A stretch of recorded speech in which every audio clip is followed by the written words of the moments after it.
Peugeot 5008 is one of Ireland's favourite seven-seaters, and this is the brand new one. It gets new powertrains and even more luxury inside.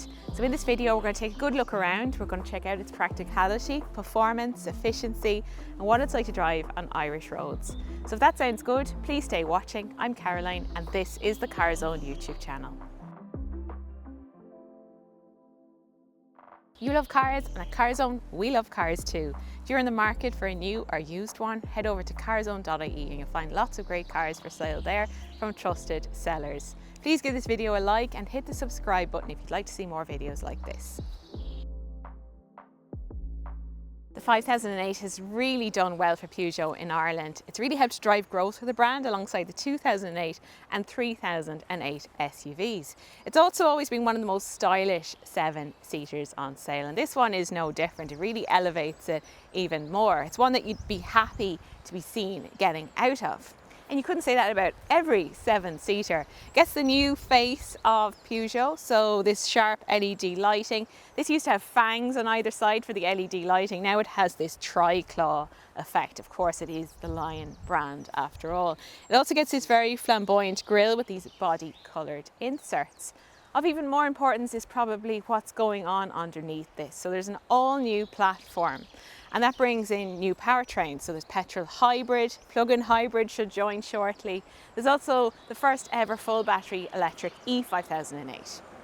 Peugeot has priced both the hybrid and the electric the exact same. So the Allure starts from just under €51,000 and just under €55,000 for the GT. Now, there are more expensive seven-seaters on sale like Hyundai Santa Fe, Kia EV9 and the Mazda CX-80.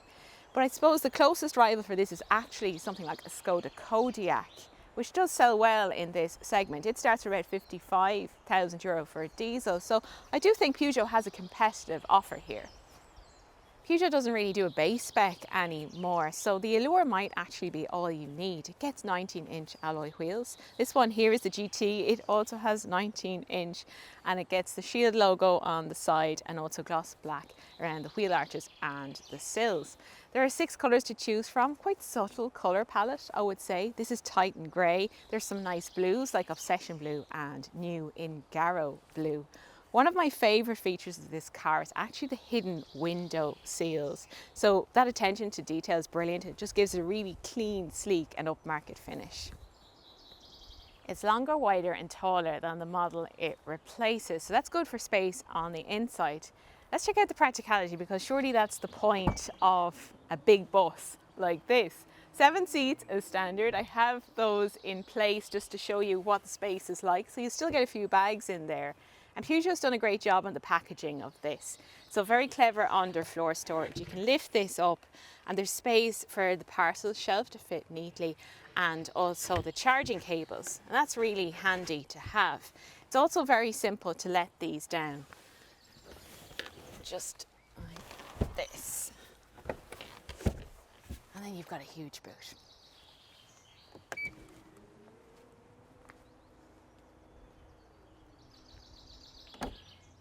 This uses a 73 kilowatt hour battery and the range measured by WLTP is up to 502 kilometres. Now there should be a larger battery version coming at some point as well with over 600 kilometres of range. This is where you charge it, so this is your CCS port.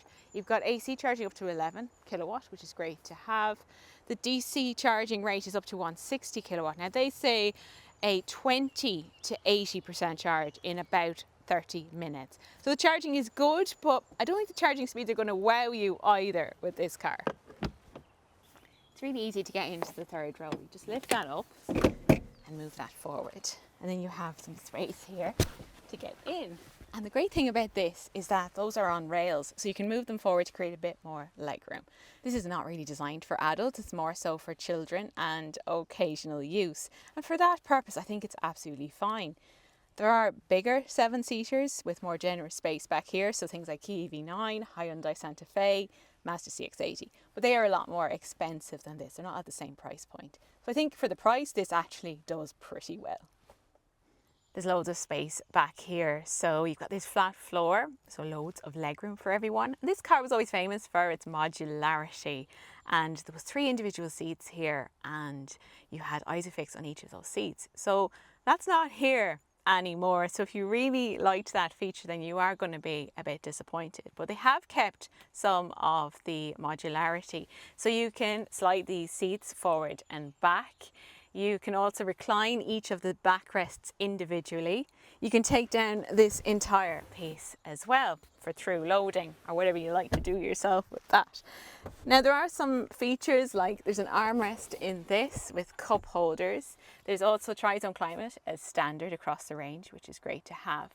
There's pockets in the back of those seats, and if you go for this GT, you also get these little window blinds. There's Isofix on just the 2 outer seats now, and there's no Isofix on those 2 seats in the very back. But it's comfortable and there's still flexibility to this interior. It's really beautiful in here. Peugeot just do great car interiors these days, and they've just taken it that step further than the previous generation. Lovely plush materials, ambient lighting, these gorgeous seats, and then the design is just wow. You have this compact steering wheel and this big curved display, full digital driver display and touchscreen here. The screen comes with wireless Apple CarPlay and Android Auto, and then you have the iToggle switches, so this digital panel underneath. This is where you can set shortcuts to your favourite features in the screen, because there is a heavy reliance on touch control. But for example, you can have one to the climate menu and you can bring that up quickly. So it's something that you do get used to after a while. This is your drive selector, this is your start button. I love how the centre console sweeps around you. It's really driver focused here.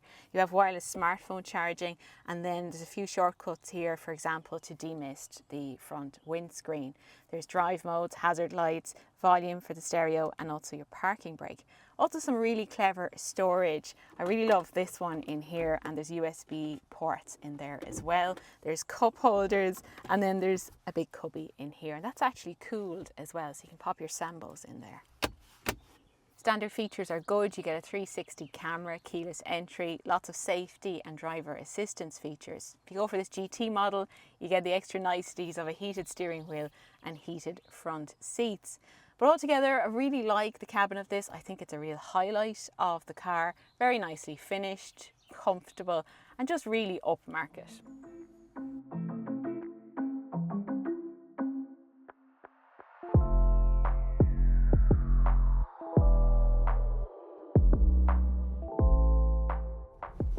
The petrol hybrid has 136 horsepower. This is more powerful, it's got 210 horsepower, but it needs it because it's heavier, about 500 kilograms heavier than the petrol hybrid. 0 to 100 is 9.7 seconds. So it's not particularly fast when you put your foot down, but it's enough power for a car like this.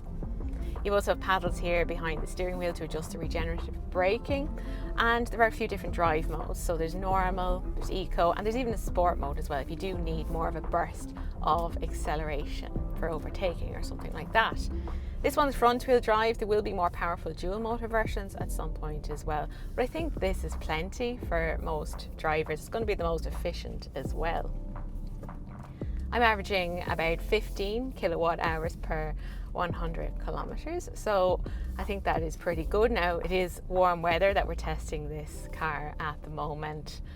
It could be a different story in the colder winter months, and if you do a lot of high-speed motorway driving as well, the consumption is likely to be more. Also, it's a 73 kilowatt hour battery with range up to 502 kilometers measured by WLTP. There will be a longer range battery version at some point as well, with over 600 kilometers of range. There's no more diesel. You might miss the range of a diesel, but you won't miss the rattle of a diesel. This is so quiet, it's so smooth and refined, really good insulation. So it's very relaxing to drive.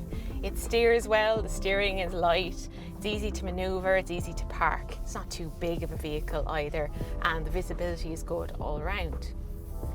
When it comes to comfort, it does ride a little bit firm, so it is quite a heavy vehicle. But At the same time, it's not thudding around the place either, so it does smooth out well. When you're out in the motorway, it's a really nice cruiser as well. So a lot to like about this new Peugeot 5008. It's pretty faultless as a 7-seat SUV like this.